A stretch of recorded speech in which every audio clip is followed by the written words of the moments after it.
Welcome to the Poultry Nerds Podcast, where feathers meet fun.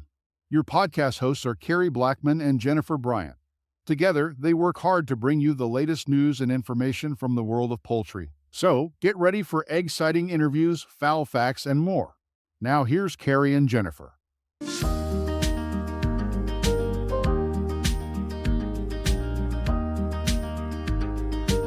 Today it's just the two of us, and we're just going to talk turkey today. Fall's coming up. We're starting to think about Thanksgiving and Turkey Day, and it's a good time to talk turkey, I think. What do you think? The Poultry Nerds Podcast is brought to you, in part, by the generous support of eggfoam.com, your trusted source to ship hatching eggs safely. They have several sizes available from small button quail to turkey size. Their shippers are cut to fit into United States Post Office complimentary boxes to make your shipping a breeze. Check out eggfoam.com. Yep, it is a time to talk turkey. I actually recently ordered some meat turkeys, and I have them in some tractors now, getting them ready. I conveniently ordered 2 batches. I call one Thanksgiving and one Christmas. So yeah, it's time to talk turkey. Now, meat birds, they take 4 months to get from beginning to end. Roughly, yeah. Jeff and I have had a lot of conversations about nutrition and finishing them off and getting them bigger quicker, or even bigger in the 4 months. And so I'm using a feed ration now that I am testing out to see if the 30-pound mark, and that is processed 30 pounds in 4 to 4.5 months. I can't even imagine trying to cook a 30-pound turkey. Like, I'm thinking when we're having this conversation, I'm like, okay, a 30-pound bird, you process it and you may have a 20-pound. He goes, no, these birds get huge if you feed them correctly. And if you look at the nutritional side of it, they do have little higher requirements than chickens do. So it makes sense. But I got to say, I've had them for 3 weeks now, and some of them are about the size of a game chicken. Wow. Yes. So meat birds that you have, they come in 2 kinds, the whites and the bronze, right? Yep. Which one do you have? Bronze. I actually talked to a couple people in my area that I knew had raised them in the past to see what the market was. Because, me, I don't care what color the feathers are, but there are a certain amount of people that do, and especially some cultures. So he was like, hands down, the bronze. I said, Why? Really? I don't know. And so the guy that I talked to about a lot of this stuff is a friend of mine. He's Hispanic, and we talk a lot about the culture. Those of you that don't know, I have a couple kids that are Hispanic as well. And he said that the only thing that he can figure out is for the ones that are actually from Mexico that grew up on a ranchero, it's like home. Nobody makes it like mama made it. If that's what they grew, that's what they had as a kid.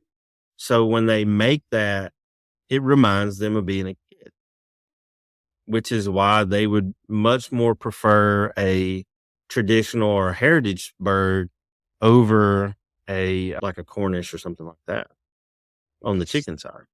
So I would think that the white bird would pluck cleaner. Do you not think so? So my plucker is orange, and it doesn't know what color bird goes in it. And for me, the only white birds, I have processed a couple American breasts that were fully feathered. But to me, it's a different, like when you're dealing with a Cornish, and I'm not sure the turkeys may be the same way that are designed for that, but it's like the Cornish have been bred to not have a whole lot of feathers because they are very hot birds. Mm-hmm. And feathers insulate them.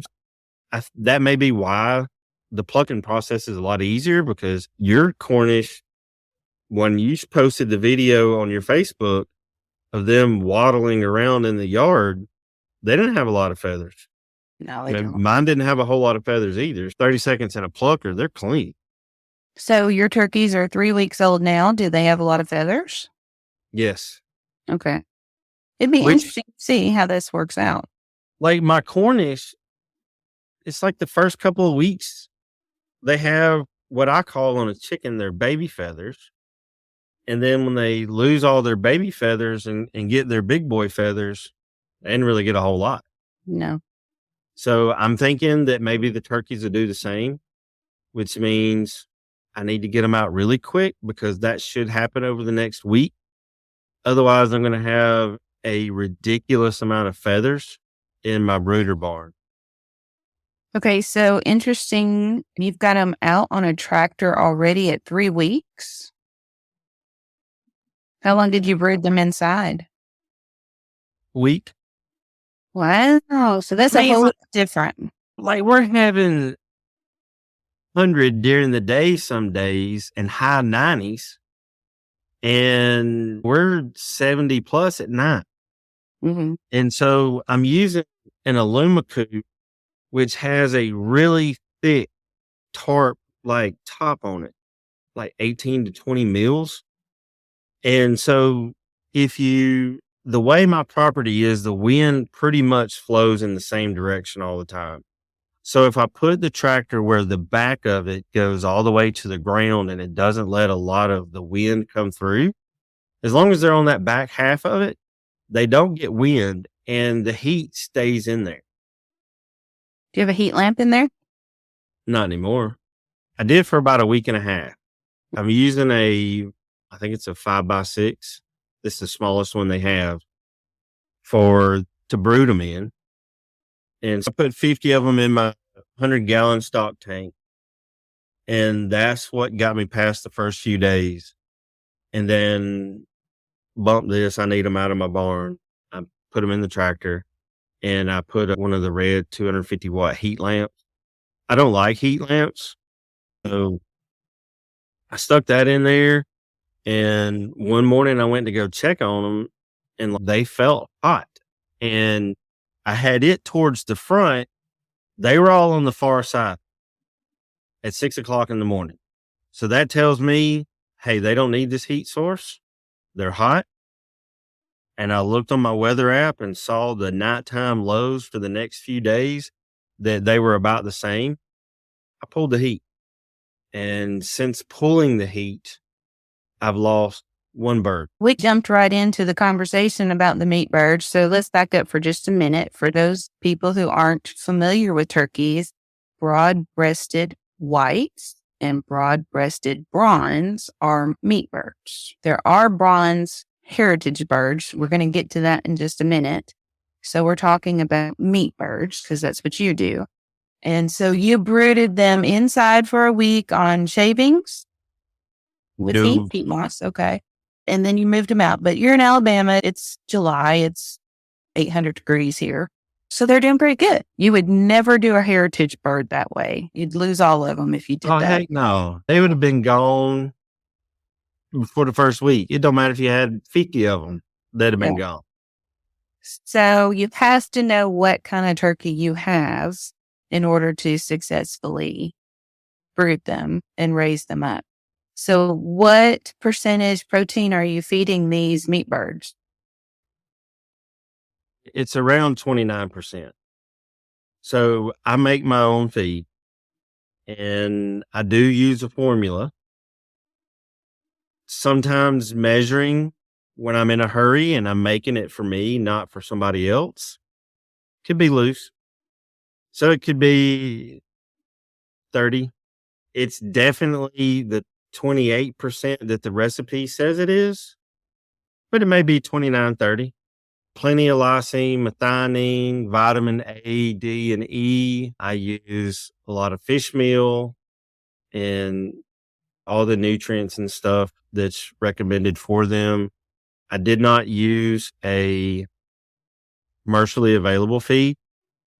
Now, the next time I do this, I am going to use a brand name that is highly available in the Southeast at any feed store that's big enough to have a credit card machine. I'm going to use one of those side by side. So one tractor is going to have that company feed. The other tractor is going to have mine. And I'm going to go OCD weighing them every week, the whole life and all that good stuff. This time I wanted to try this recipe mainly because the guy that I talked about earlier, he and I went together to order birds because obviously the more you order, the cheaper they are. And when I told him the price that I could get them from a commercial house, he's been buying from the same hatcheries that everybody buys from and paying almost twice as much. We're looking at that. We went in together. I'm feeding mine this, and he's feeding his whatever he normally feeds. And I'm going to give him one of mine, and I want him to try it because I've been trying to convince this guy that better nutrition is better bird, the taste and everything. So we're going to compare processed weights and taste and texture. So he's being a bagged feed from the store. Yes, he feeds a bag feed from the store. The one that he's feeding is a all flock type that's available central Alabama-ish. I know the guy that makes it, nice guy. But people feed it to chickens, turkeys, and goats. It's a mix of a lot of stuff. And that's what he feeds. And we're trying mine. So you're more feed nutrition orientated than I am. But my personal opinion is an all flock is what you would feed to keep your critters alive, but not necessarily an optimal feed. Yeah. Because if you look at an all flock, they're typically lower in protein because it's designed for everything. And some things have a higher need than others. And if you look at a quail, when a quail is first born, the first 3 weeks of their life, 4 weeks of their life, Hatched. Whatever, hatched, born. So when a quail is first hatched, the first month, their protein needs to be above 25, 26%. The day the first egg pops out, you could drop that down to 18 and you're good to go for the rest of that bird's life. Right. Some birds, it needs to be more steady, but like you said, an all flock it's a generic thing for people that want to feed the same thing to their goats and their chickens. Yep. Okay. So are you going to feed the 28, 30% protein all 4 months? No, the last month, I want to say it drops down to 18 or 20. Mm-hmm. I'd have to look back at my recipes, but there's so for the grower phase of their life, I'm using the same formulation as a starter, and I just ground it as a mash the whole life of the bird. That's what commercial people use as mash. And so that's going for the first month. And then I have a formula for developing, and that's the next. A little lower on the protein, but higher in some of the vitamins and amino acids to help them develop better. And then the finisher, it kind of tapers out on some of the things because some of the stuff that affect the taste, if you lower the concentration, you get a more tender bird and a juicier bird without the high fat because nobody wants the yellow fat. Now, don't say that. There's a purpose for it. Yes, you do want some because you want to be able to use it to make your broth and everything else. Mm-hmm. But if you go to the grocery store and you look at their chicken and their turkey that's thawed out and fresh, there's huge chunk. And you're paying for that. Mm-hmm. All right. So you're dropping the protein to, what did you say, 18, 20% for the last month? Yes, ma'am. All right. And then you're you're harvesting them at roughly 4 months, putting them in the freezer. And now, for those of you that are new to turkeys, I'm going to say you cannot, and there's going to be people that argue with me, but you cannot keep a meat bird for a length of time. There's exceptions to every rule. I understand that. Yeah. But meat birds are too heavy. Their heart will give out. Their legs will give out. And they cannot reproduce on their own. They are more similar to a Cornish chicken than a heritage bird. So I've had a conversation in depth about that. Mm-hmm. And there are different genetic lines. Like you said, some you can, some you can't. The advice that I was given was because I talked about having some for breeders. And I was told if I wanted to do that, I needed to cut the protein and the fat quick instead of waiting till the developer stage. And once the birds are fully grown, they recommend you feeding them a very strict diet to maintain the weight. And if you do that and keep them healthy at a lower weight, they will be breeders. Unlike you can't do that with a Cornish cross, but I'm told that you can with turkeys. I am going to figure that out with a few of these. Once I can tell, I'll pick me a good Tom and a couple of others, and I'll get him a few ladies and I'll pull them out, and then I'll put them in a separate pen and they'll be on a different diet. But you're very particular, you're precise with your nutrition, and that's what it would take to keep that kind of turkey going. Oh yeah, you've got to be real particular to maintain that, or you're going to go check on them one day and they'll all be dead. Now, here's an interesting question that people probably don't think about. Are your turkeys roosting, or are they going to roost? Yes. And how high off the ground? In my tractors, I do have roosting bars that I think the lowest one is 8 or 10 inches. I'd have to double check. And I want to say the highest is 12, but it may be 14. They're not very high. Inches off the ground. Yeah, that's inches. They're not very high, which for any larger bird, anything over 1 to 2 feet is too much. I would say like for a red or an Orpington even, if you go over 24 inches on a roosting bar, the bird will be okay while they're younger, but they're going to break their legs sooner or later. I feel people gasping and clutching at their pearls saying, oh my, you have to put roost up higher. You're going to be shocked when I tell you what mine are.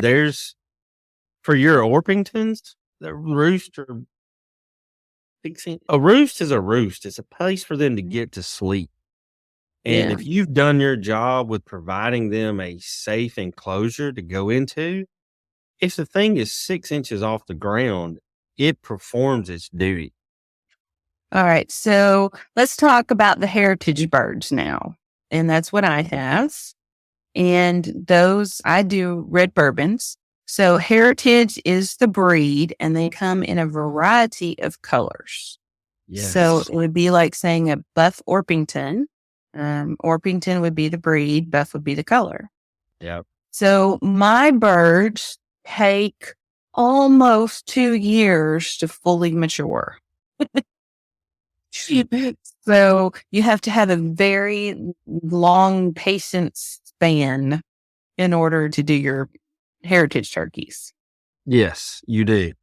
And my Tom out there is 2.5 years old right now because I cycle them out as I work on, I'm finishing up my coloring, my color breeding part. I'm fine tuning it with their tails. And I'm almost there. I think I've got some of his boys coming up in the grout pen where their tail markings are exactly right. But he's 2.5 years old, and I had him up for my NPIP testing, and he is 33 pounds, 35 pounds if he's an ounce. He's a big boy.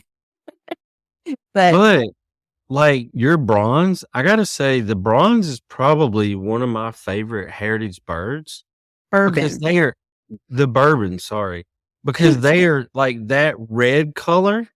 It's like a red and white Rhode Island red. That red color is just so beautiful, especially when the sun hits it. And yours, I've seen the videos on Facebook and I've seen them in person, and I would like to have a field of them just walking around.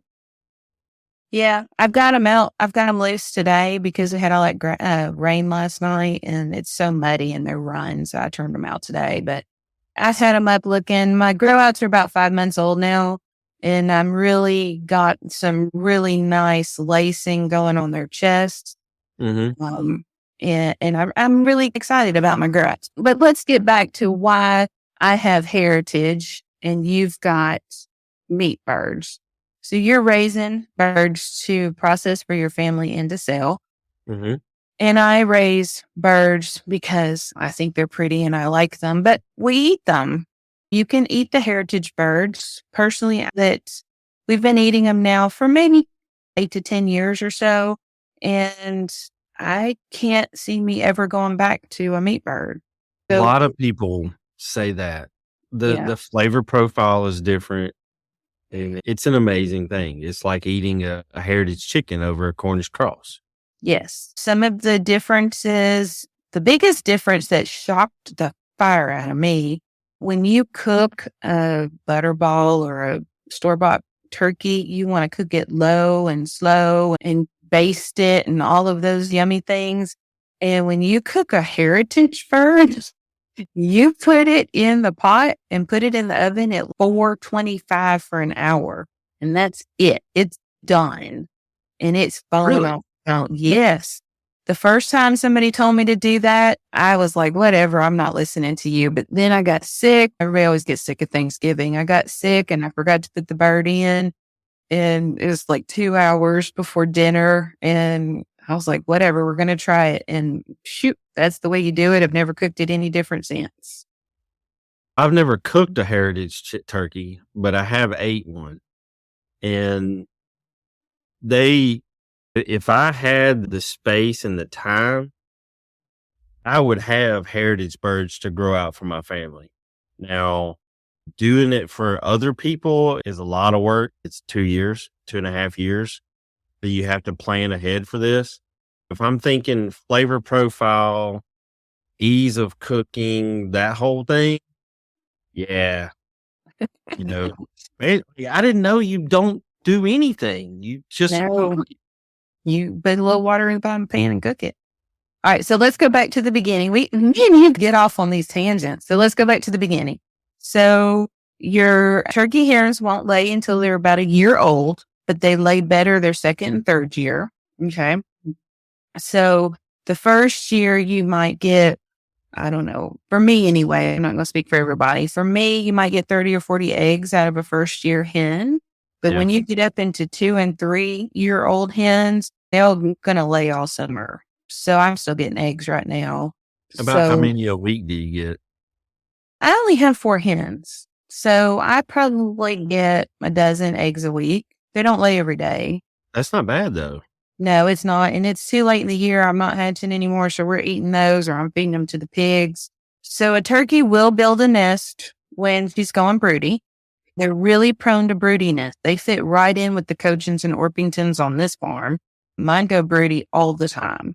When they're going to build a nest, they lay their eggs right there.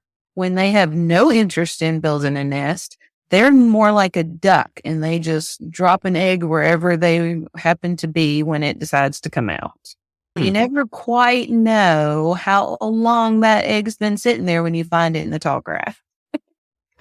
So I have been looking at developing a nesting box, done a little bit of research on that. And from what I have seen, a turkey actually does better with a open top nesting box Mm-hmm. that's about a foot square. I can see Um, that. so I talked to Frank Reese Jr. and I saw a picture of what he has for his heritage birds, and they're huge like yours.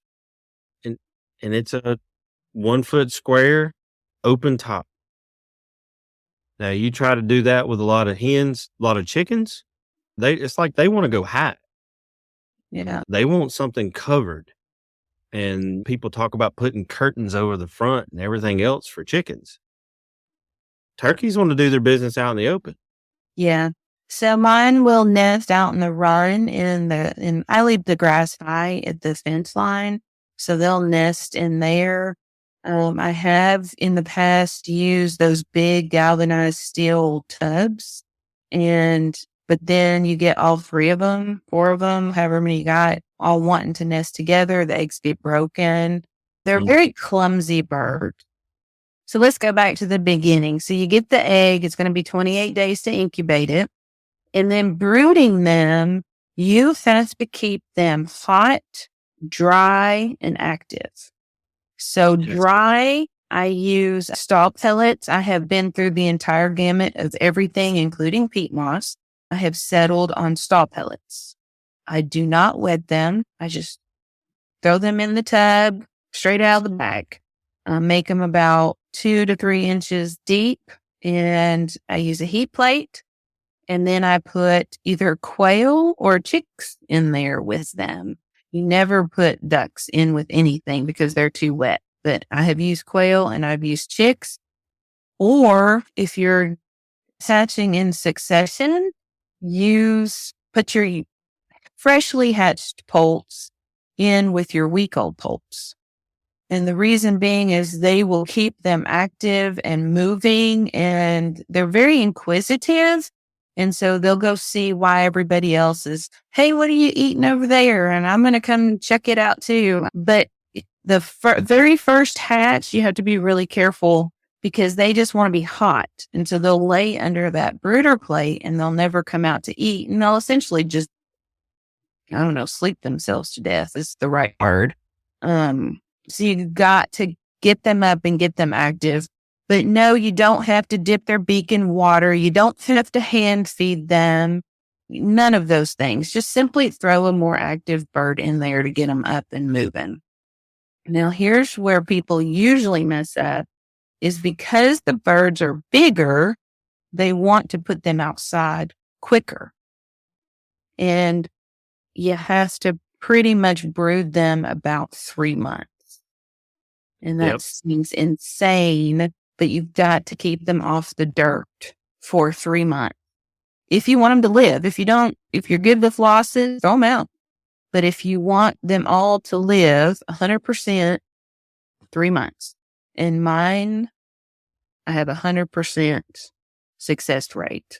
So there you go. I've had people tell me that it was insane for me to put mine out as fast. Even the meat birds they do typically go out quicker.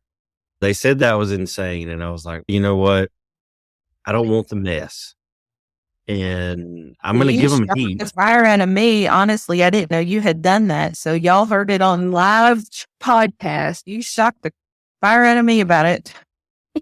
And they're doing well. Now, I will say they're eating a nutritionally balanced diet.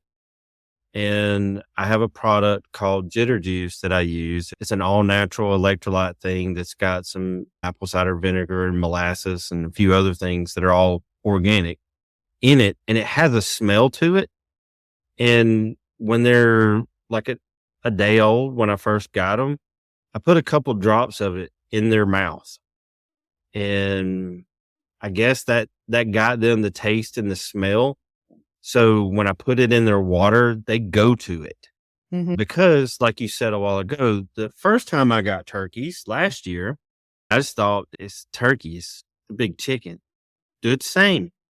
And I think day 5, maybe 4, day 5, I go, my brooder, it's a brooder. It's off the ground. It's warm.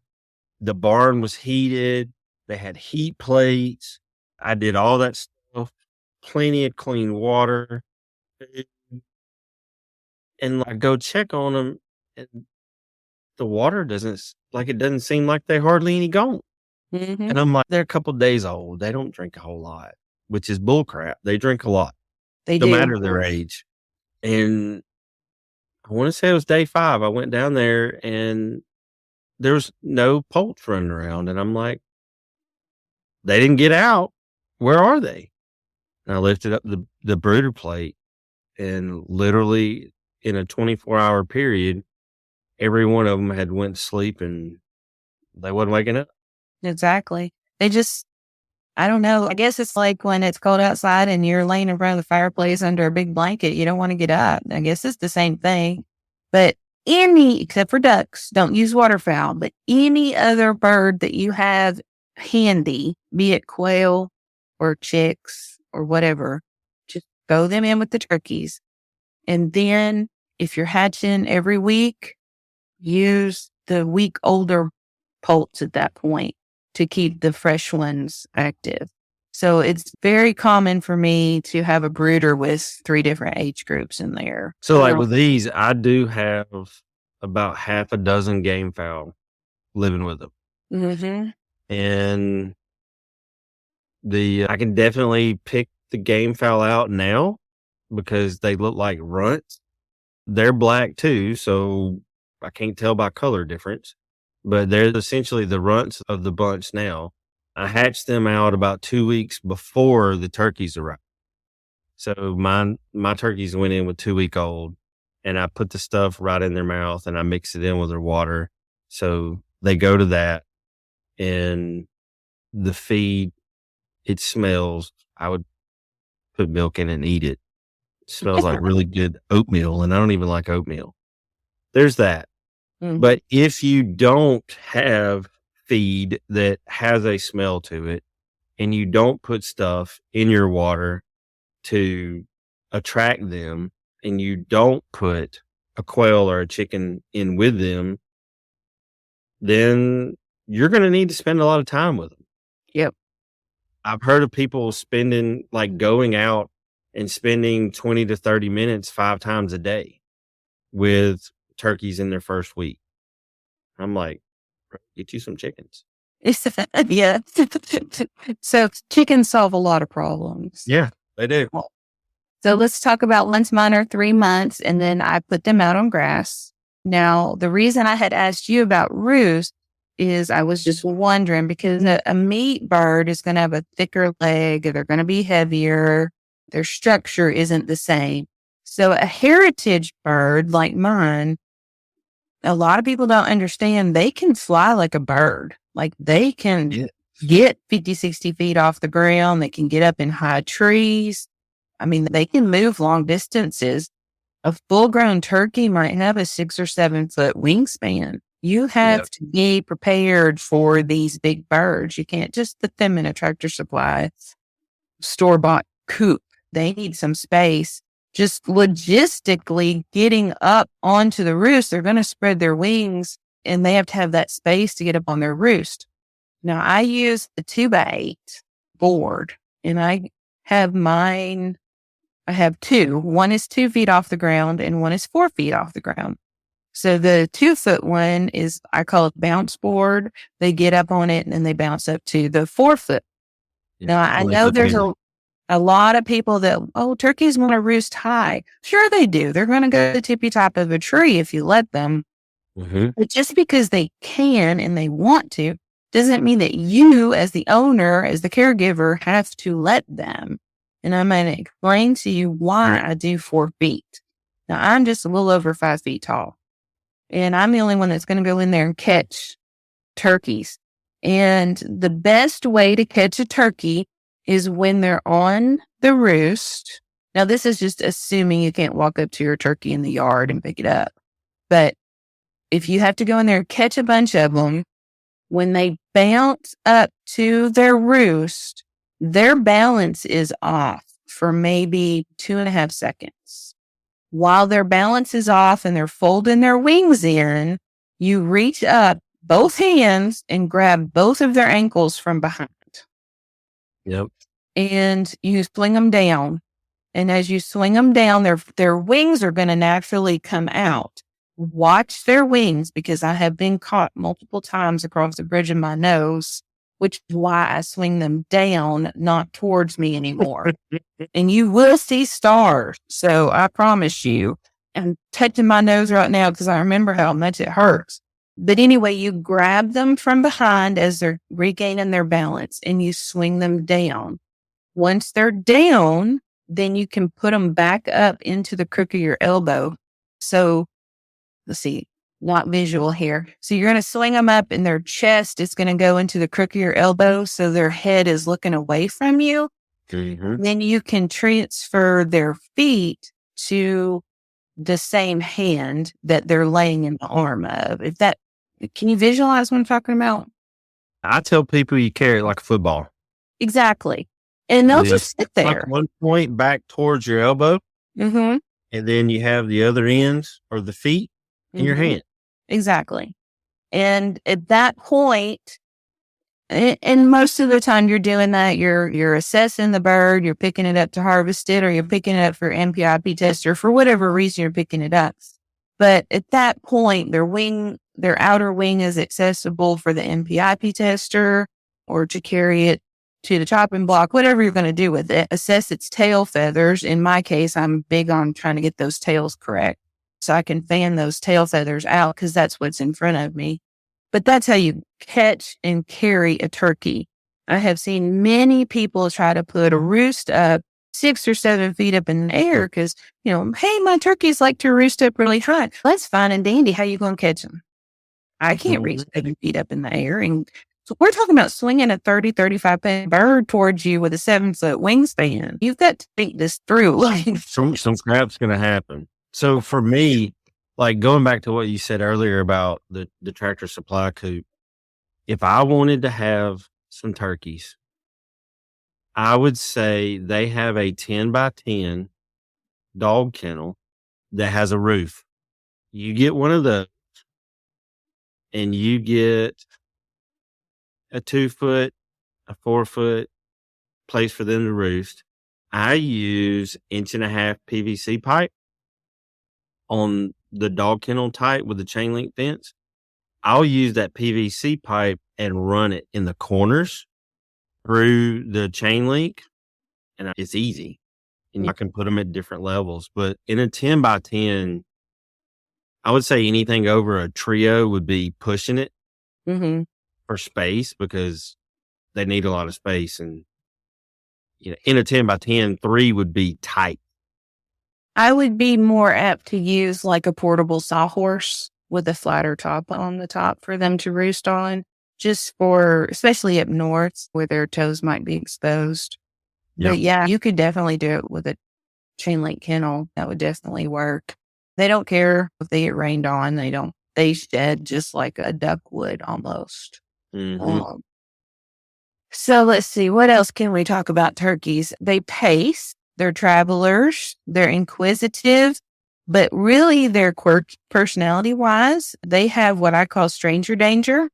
If you put anything new in the front of their coop or anywhere near them, they'll all stand around in a circle, put their head down, and they chatter with each other. And they pop. Their noise is like a popping noise, and they'll just, what is it? What is it? And one of my most popular videos I ever put out there was all of them in a circle looking at a bowl of grit for 20 minutes. The video wasn't that long, but it went on for 20 minutes. They just had their head out and popping, looking at this bowl of grit that I had given them. And that was talking about grit.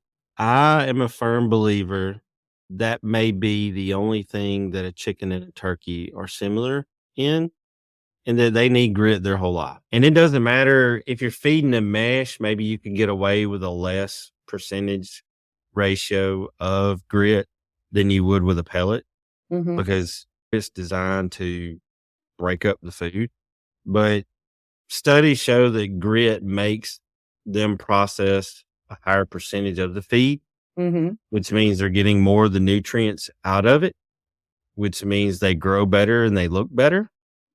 And if you feed a pellet, whether it's to a chicken or a turkey, and you give it the grit that they need, they're getting more of the nutrients. And because they're getting more of the nutrients out of the feed, they're going to eat less because they're just like people. They eat when they're hungry. They don't when they're not. And so when they eat less, you save some money in raising them, because 2.5 years for a heritage bird, you're going to go through some feed. So 2 things there. I see this a lot on Facebook. Don't overthink giving them grit. You can dump it in a pile in the corner. You can put it in their food. You can put it in a separate dog bowl. Don't overthink it. It's just rock. It's not going to, dissolve out in the rain or whatnot. So I have a little bit of gravel in all of my coops in front of the door. So I just, scoop full of grit in that gravel spot in front of the door. And when it's gone, I just put some more in there. I don't overthink grit. Oh, I definitely wouldn't, because grit, if your runs are like a sandy or rocky or anything like the dirt we have in the South, you throw that crap on the ground. There are a lot of people that think, oh, well, I got a lot of rocks, they get enough grit, which that's not how that works. Mm-hmm. But I'm a huge person that says you do not feed food on the ground, but you can throw grit on the ground. Oh, yeah. Definitely throw grit on the ground. And what was the other thing that we talked about just a second ago? Oh, 2.5 years. 2.5 years. You don't have to wait 2.5 years to eat them. We start eating them at about 8 or 9 months. But unlike the meat birds, where you have to, otherwise they start getting too big, you have to harvest them at 4.5 months. Mm-hmm. The heritage birds, they're going to be more like, hey, I think we'll have turkey tomorrow or next week or whatever. So you go out and you harvest one. They will only get bigger and juicier and more flavorful. So unless you just need them off the feed bill or you don't want them any bigger, you can get probably 8 pounds of meat off of an 8-month-old hen and maybe 13 pounds dressed weight on a Jake. Yep. But for me, what we do is we're actually going to start harvesting them here in the next month or so. I'm just waiting for this heat to break, and we'll just harvest the biggest one. And then next month we'll do another one, and next month we'll do another one. And we don't actually finish harvesting until breeding season, which is like February. So we'll be down to all just breeders come February. So it's more of a progression versus all at once. Because harvesting a turkey is a much bigger job than harvesting a quail. Oh, yeah. Definitely. All the scars in my arms are from harvesting turkeys. So, I can see that. Yeah. It's been fun today talking turkey. So if you want turkey for Thanksgiving, you better run out and get you one today to have it grown out by then. That would be pushing it. Yeah. Or find somebody that has them. And if y'all have any questions, make sure you send us an email to poultrynerdspodcast@gmail.com. Put in the subject line Turkey Talk, and we both get that email, so we'll reply. We will. All right. Till next week. See y'all later. Thank you for joining us this week. Before you go, be sure to subscribe to our podcast so you can receive new episodes right when they are released. And they're released every week. Feel free to email us at poultrynerds@gmail.com to share your thoughts about the show. Until next time, Poultry Pals, keep clucking, keep learning, and keep it exciting. This is Carey signing off from Poultry Nerds. Feathers up, everyone.